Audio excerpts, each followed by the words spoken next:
के स्टार्ट में हम 3 लोगों को देखते हैं जो एक जगह माउंटेन क्लाइंबिंग कर रहे होते हैं। यहाँ पे एक कपल और उनकी एक दोस्त होती है। डैन जो कि हस्बैंड होता है वो अपनी वाइफ बैकी और उसकी दोस्त हंटर के साथ वहाँ पे गया होता है। डैन जब थोड़ा ऊपर पहुंचता है तो उसके सामने एक छोटी सी केव आती है। इसके अंदर एक चिड़िया होती है जो उसे देख करके उड़ जाती है और घबराने की वजह से डैन की ग्रिप छूट जाती है और वो नीचे लटकने लगता है। अब डैन का हुक पहाड़ पे लटका रहता है। बैकी और हंटर उसको पकड़ने की कोशिश करते हैं लेकिन वो हुक खुल जाता है और नीचे गिरने से डैन की मौत हो जाती है। अब इस घटना को लगभग 51 हफ्ते हो गए। हम देखते हैं बैकी को जो अभी तक डैन को नहीं भूल पाई है और अब वो एक शराबी हो चुकी है। वो डैन के नंबर पे कॉल करती है उसको याद करने के लिए, लेकिन इन सब का कोई फायदा नहीं है। अब उससे मिलने उसके फादर आते हैं जिनका नाम जेम्स होता है। वो बैकी से कहते हैं मैं मानता हूँ कि तुम्हारा बहुत बड़ा लॉस हुआ है, लेकिन इसका ये मतलब नहीं है कि तुम अपनी ज़िंदगी को बर्बाद कर लो। यहाँ पे बैकी अपने फादर जेम्स से कुछ खुश नहीं रहती है क्योंकि जेम्स को डैन कभी भी सही लड़का लगता ही नहीं था और इसके बाद वो वहाँ से अपने घर चली जाती है। घर में बैठ करके हम देखते हैं कि वहाँ पे उसने अभी भी डैन की अस्थियों को रखा है और उन्हें बहाया नहीं है और वहाँ पे वो सुसाइड करने की तैयारी कर रही होती है। इस बीच उसके पास हंटर का फ़ोन आता है जो उससे कहती है कि वहाँ पे उससे मिलने के लिए आ रही है, जिस वजह से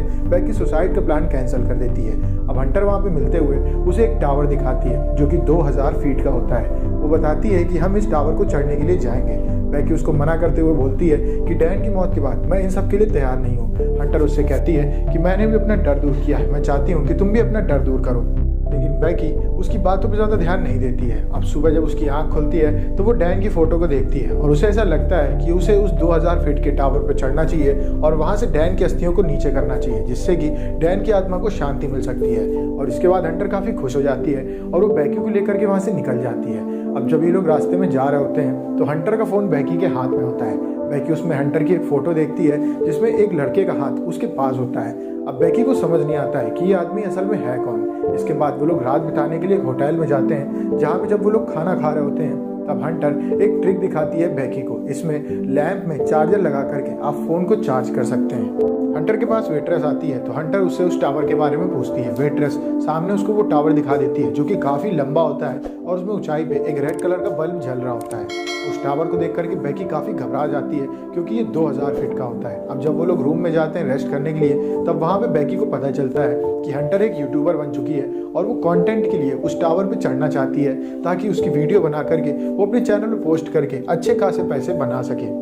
अब इसके बाद जब बैकी सो रही होती है तब उसे एक खतरनाक सपना आता है जिसमें उसके शरीर के पास खून होता है, लेकिन ये एक सपना होता है, इस वजह से वो इसके बारे में हंटर को नहीं बताती है। अब वो लोग वहाँ से निकल जाते हैं टावर की ओर जहाँ हंटर अपना ब्लॉग बना रही होती है और इस बीच वो इतनी ज़्यादा केयरलेस हो जाती है कि वो ध्यान ही नहीं देती कि उसके पास से एक ट्रक निकला है। अब वो लोग जब टावर के पास पहुँचते हैं तो वहाँ पे गेट लगा रहता है और अंदर का रास्ता उन्हें पैदल तय करना होता है। जब वो लोग थोड़ा आगे जाते हैं तो वहाँ पे वो 2 गिद्धों को देखते हैं जो कि एक हिरण को खा रहे होते हैं और ये हिरण जिंदा होता है। उसकी वीडियो बनाते हुए हंटर कहती है कि यही लाइफ है, अगर आप चलेंगे नहीं तो ये आपको खा जाएगी।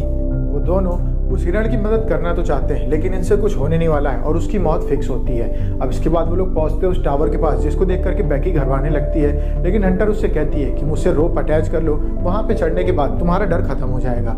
और वो लोग चढ़ना शुरू कर देते हैं। ये टावर इतना पुराना होता है कि इसका सारा का सारा ढांचा कमज़ोर पड़ गया होता है और जब वो लोग स्टेयर चढ़ रहे होते हैं तब एक सीढ़ी टूट के नीचे गिर जाती है जिसको देख करके बैकी काफ़ी घबरा जाती है, लेकिन हंटर उसको काम डाउन कराते हुए कहती है कि तुम्हें डरना नहीं चाहिए, आओ ऊपर चढ़ते हैं। काफ़ी मशक्क़त के बाद ये लोग 2000 फीट ऊपर चढ़ जाते हैं, लेकिन इस बीच एक बार हंटर बैकी को डराने के लिए स्टेयर्स को हिलाती है। इन सब में एक नट बोल्ट नीचे गिर जाता है और ये बात उन दोनों को पता ही नहीं चलती है। जब ये लोग ऊपर पहुंच जाते हैं तो हंटर वहाँ पे शॉट्स लेती है, अपनी फोटोज लेती है और एक बार स्टेयर से नीचे लटकती है एक अच्छा शॉट लेने के लिए और इसके बाद वो बैकी से भी ऐसा करने के लिए कहती है। बैकी उसका हाथ पकड़ के नीचे लटक जाती है और उसकी भी फोटोज ले ली जाती है। ग्रिप ऑलमोस्ट छूटने वाली होती है तभी हंटर उसे ऊपर घसीट लेती है। अब जब इनके सारे शॉट्स हो जाते हैं तभी लोग नीचे उतरने का फैसला लेते हैं। जब बैकी नीचे उतरने लगती है कि तभी जिस स्टेयर का नट बोल्ट निकला होता है वो टूटना शुरू हो जाती है और एक एक करके सारी स्टेयर्स नीचे गिरने लगती हैं, लेकिन कैसे तैसे वो ऊपर आ जाती है।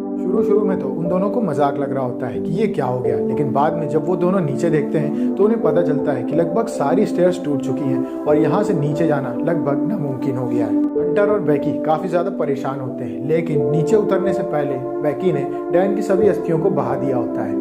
अब वो लोग नीचे देखते हैं तो वहाँ पे उनका बैग गिरा पड़ा होता है जिसको लाने की हंटर कोशिश करती है, लेकिन ये कोशिश नाकामयाब जाती है। हंटर से बैकी पूछती है कि अब हम लोग यहाँ से कैसे जाएंगे।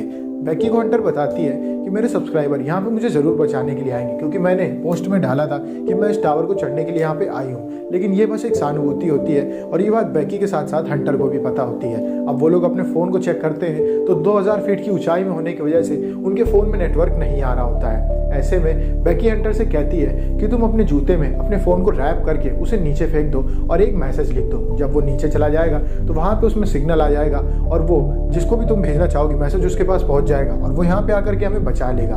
हंटर बिल्कुल ऐसा ही करती है और अपने जूते को नीचे छोड़ देती है। थोड़ी देर बाद वो लोग देखते हैं तो वहाँ पे एक आदमी अपने डॉग को टहलाने के लिए लाया होता है। वो लोग चिल्ला चिल्ला के उसे आवाज़ लगाने की कोशिश करते हैं, लेकिन वो आदमी उनकी आवाज़ नहीं सुन पा रहा होता है क्योंकि वो दोनों 2000 फीट की ऊंचाई पे होते हैं। इस बीच हम देखते हैं हंटर का वो फ़ोन जो बुरी तरीके से टूट गया होता है। वहीं दूसरी ओर टावर के ऊपर उन्हें फ्लेयर और एक दूरबीन भी मिल गई होती है, जिसमें बाद फ्लेयर चलाने की कोशिश करती है बेकी, लेकिन हंटर उसको मना कर देती है कहते हुए कि वो आदमी अब यहाँ नहीं देख रहा है और वो यहाँ से जा रहा है। तभी दूरबीन से वो लोग देखते हैं कि थोड़ी दूरी पर एक वैन खड़ी है जिसके अंदर 2 लोग हैं। वो प्लान बनाते हैं कि रात को वो लोग फ्लेयर चलाएंगे, जिसको देखने के बाद शायद वो दोनों आदमी यहाँ पे आकर के उन लोगों को बचा लें। वो लोग वहीं पे बैठ के रात का इंतजार करते हैं और जैसे ही अंधेरा होता है वो दोनों फ्लेयर चलाती हैं। फ्लेयर वो दोनों आदमी देख लेते हैं और वो गाड़ी लेकर के उनके पास आने लगते हैं। इन दोनों को लगता है कि दोनों आदमी इन लोगों को बचाने के लिए आ रहे हैं, लेकिन वो दोनों उनकी गाड़ी चुरा करके वहाँ से भाग जाते हैं। अब जब वो दोनों लोग वहाँ से चले जाते हैं उनकी गाड़ी लेकर के, तब ये दोनों काफ़ी दुखी हो जाते हैं और यहीं पे उन्हें रात भर बैठना पड़ता है। जब रात को हंटर सो रही होती है तब बेकी देखती है कि उसके पैर में 143 लिखा है और 143 डैन कहा करता था बेकी से। इस बीच हंटर की करवट बदलने की आदत की वजह से वो ऑलमोस्ट नीचे गिरने वाली होती है, लेकिन बेकी उसे पकड़ लेती है। वो उसे कहती है कि हम लोग यहाँ पर नहीं सो सकते हैं और इसके बाद वो उससे 143 के बारे में पूछते हैं, जिसका टैटू उसके पैर में बना होता है। हंटर बताती है कि तुम्हारे बॉयफ्रेंड का अफेयर मेरे साथ भी था, यानी कि डैन बेकी के साथ साथ हंटर के साथ भी रिलेशनशिप में था। हंटर को इन सब के बारे में पता था और उसके लिए बेकी ज़्यादा ज़रूरी थी, इस वजह से उसने डैन से ब्रेकअप कर लिया था। ये बात जानते ही बेकी काफ़ी दुखी पड़ जाती है। हंटर उससे कहती है कि जो हाल तुम्हारा डैन के जाने के बाद है बिल्कुल सेम वही हाल मेरा भी था, इसी वजह से मैंने चैनल बनाया ताकि मेरा ध्यान कहीं और इधर उधर भटकने लगे। अब इसके बाद अगला दिन हो जाता है और बेकी के फ़ोन में रिमाइंडर बजता है। इसका मतलब वो लोग 24 घंटे से वहाँ पे होते हैं। हंटर उससे कहती है कि मेरे जूते में अपना फ़ोन फंसा करके तुम उसे फेंक सकती हो, लेकिन बेकी उसकी बात काटते हुए कहती है कि अगर मैं ऐसा करूँगी तो मेरा फ़ोन भी तुम्हारे फ़ोन की तरीके चकनाचूर हो जाएगा और कोई भी हमारी हेल्प करने के लिए यहाँ पे नहीं आ पाएगा। धीरे धीरे काफ़ी टाइम बीतने लगता है और इन लोगों को प्यास के साथ साथ भूख भी लगी है। हंटर कहती है कि हर हाल में नीचे एंटीना में फंसे बैग को हमें यहाँ पे लाना ही होगा और वो रोप के सहारे लटक करके बैग के पास पहुँचती है। काफ़ी मशक्कत के बाद वो बैग को रोप से बांध देती है और खुद भी उस पर लटक जाती है और ऊपर बेकी को रोप घसीटने के लिए कहती है। अब जब वो स्टेयर के पास पहुंचती है तो उसकी ग्रुप छूट जाती है और वो नीचे गिरने लगती है। बेकी जब नीचे लटक के देखती है तो हंटर ने रोप को पकड़ लिया होता है। हंटर बेकी से कहती है कि मेरे हाथ में चोट लग चुकी है तो प्लीज़ इस रोप को ऊपर घसीटो। जब बेकी रोप को ऊपर घसीट लेती है तो हंटर के साथ साथ बैग भी वहाँ पे आ जाता है। वो उसके अंदर से वाटर बॉटल निकालती है और पानी पीना शुरू कर देती है और इसके साथ साथ उस बैग के अंदर उन्हें वो ड्रोन मिलता है जिससे उन लोगों ने शॉट लिया होता है। उस ड्रोन को वो होटल की तरफ भेजने की तैयारी करती है, लेकिन थोड़ा दूर जाने के बाद उसे पता चलता है कि ड्रोन के अंदर बैटरी नहीं है। इस वजह से वो उसे वापस बुला लेती है। अब बेकी सो जाती है और उसको एक ड्रीम आता है जिसमें हंटर को कुछ वल्चर्स खा रहे होते हैं। जब वो आँख खोल करके देखती है तो उसके सामने हंटर सो रही होती है। अब उसको तभी एक आइडिया आता है कि जैसे हंटर ने उसे उस होटल के अंदर फ़ोन को चार्ज करना सिखाया था, ठीक उसी फार्मूला का इस्तेमाल करके वो अपने ड्रोन को भी चार्ज कर सकती है। और वो अगले दिन ऊंचाई पे चढ़ करके वहाँ की लाइट को हटाती है और उसमें अपने रिंग फंसा करके अपने चार्जर को लगा के अपने ड्रोन को चार्ज करना शुरू कर देती है। लेकिन इस जगह पे उसे कम से कम 1 घंटा लटका रहना होगा और हम देखते हैं कि उसके पैर में चोट भी लगी हुई है और वल्चर उस पैर के घाव को खाने की कोशिश करता है। उसे रेजिस्ट करने के दौरान उसका बैग उसके हाथ से छूट जाता है और वो नीचे गिर जाता है। हंटर उस बैग को पकड़ सकती थी, लेकिन वो उसे टच भी नहीं करती है और बैग को नीचे गिरने देती है। अब ड्रोन के चार्ज होने के बाद बेकी उसे लेकर के नीचे आती है और वो एक नोट लिखती है कि वो इस टावर में फंसी हुई है, तो प्लीज़ कोई ना कोई आकर के यहाँ पे उसे बचा ले, और वो ड्रोन को होटल की ओर भेज देती है। ड्रोन ऑलमोस्ट होटल में पहुंचने वाला होता है कि तभी एक ट्रक आकर के उसे उड़ा देता है। अब बेकी ऑलमोस्ट हार मान गई होती है और उसे समझ नहीं आता है कि अब वो करे तो करे क्या। उसको नींद आने लगती है। तभी हंटर उससे कहती है कि अगर तुम सो गई तो ये वल्चर तुम्हें जिंदा ही खा जाएंगे। अब बेकी हंटर से कहती है कि अपना दूसरा जूता दो, उसमें मैं अपना फ़ोन फंसा करके उसे नीचे फेंकना चाहती हूँ। तभी हंटर उससे कहती है कि मेरा जूता जूता नीचे है। बैकी उससे कहती मैं तुम्हारे दूसरे जूते के बारे में बात कर रही हूँ। हंटर उसकी तरफ देखती है और बोलती है मैं उस जूते के साथ भी नीची हूँ। और हम देखते हैं कि हंटर का एक तरफ का मुंह बुरी तरीके से कुचला हुआ है। असल में जब उसकी ग्रिप छूटी थी तब उसने रस्सी नहीं पकड़ पाई थी और वो नीचे एंटीना में गिर के वहीं पे मर गई थी। ये जो भी अभी तक बैकी देख रही थी वो इन सब चीज़ों को एज्यूम कर रही थी ताकि उसको ऐसा न लगे कि वो अकेले यहाँ पे फंस चुकी है।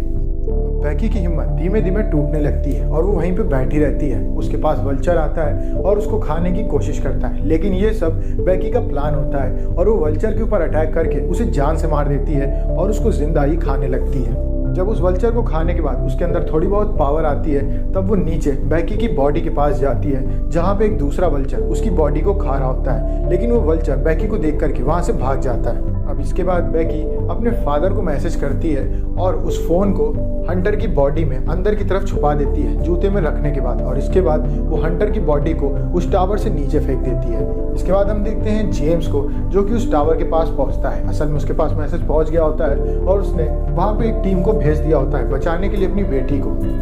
जेम्स जब वहाँ पे पहुंचता है तो वो देखता है कि एक लाश पड़ी हुई है, लेकिन ये लाश हंटर की होती है। थोड़ी दूरी पर उसे एक गाड़ी दिखती है जिसके अंदर उसकी बेटी बैकी बैठी रहती है। बैकी भाग करके आती है और जेम्स के गले चपक जाती है और ये मूवी यहीं पे खत्म हो जाती है। अगर आपको वीडियो अच्छी लगे वीडियो को लाइक करें, चैनल को सब्सक्राइब करें। मिलते हैं आपसे नेक्स्ट वीडियो में, तब तक के लिए stay safe, stay healthy, bye bye.